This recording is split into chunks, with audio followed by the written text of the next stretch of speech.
Сайн байцгаана уу? Миний хувьд Солонгос дахь СЭЛ эмнэлгээс Монсэл эмнэлгийг зорин ирж Монгол эмч нартайгаа хамтарсан үзлэг зөвлөгөө хийлээ. Хоёр дахь удаагийнхаа ярил дээр манай эмнэлэг болон олон зүйлүүд маш түргэн хугацаанд өөрчлөгдөж, шинжлэгдэж байгааг хараад их гайхалтай санагдлаа. Монгол улсын өөрчлөлт, шинжилэлт, хөгжил хурдцтай байгаа нь үнэхээр гайхмаар. Бид Монгол эмч нартайгаа хамтарч ажиллах бүртээ үйлчлүүлэгч нарынхаа өөрөөр онош тохиолдлууд дээр Солонгос эмч нарын туршлагаас хуваалцаж, эмчилгээний арга барилаач илүү шинжилж, үр дүнг илүү сайжруулах зорилтыг тавин ажиллаж байна.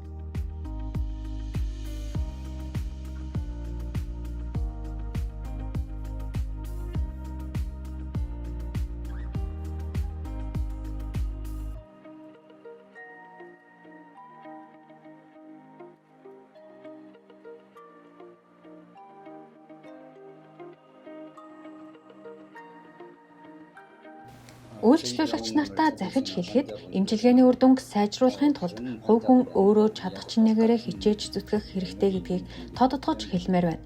Тухайн хүний зориг, төвчээр, итгэл үнэмшил гэдэг бол яахаарахгүй эмчилгээний үр дүнд эергээр нөлөөлдөг юм. Хүүхэдтэй болохоор төлөвлөж байгаа гэр бүлүүд маань нэн түрүүнд анхаарах ёстой зүйл бол өргөдлийн шалтгаанаа зөв тодорхойлох, эмчилгээнийхээ эхний алхам буюу хамгийн чухал алхмыг эхлүүлэхдээ цаг хугацаа алдахгүй байх нь хамгаас чухал юм. Мэргэжлийн эмч мэргэжилтэнд хандаж зөвлөгөө авах, шалтгаанаа тодорхойлох алхам хийхээс бүү хойш суугаасай, бүү цаг алдаасай гэж хэлмээр байна. Баярлалаа.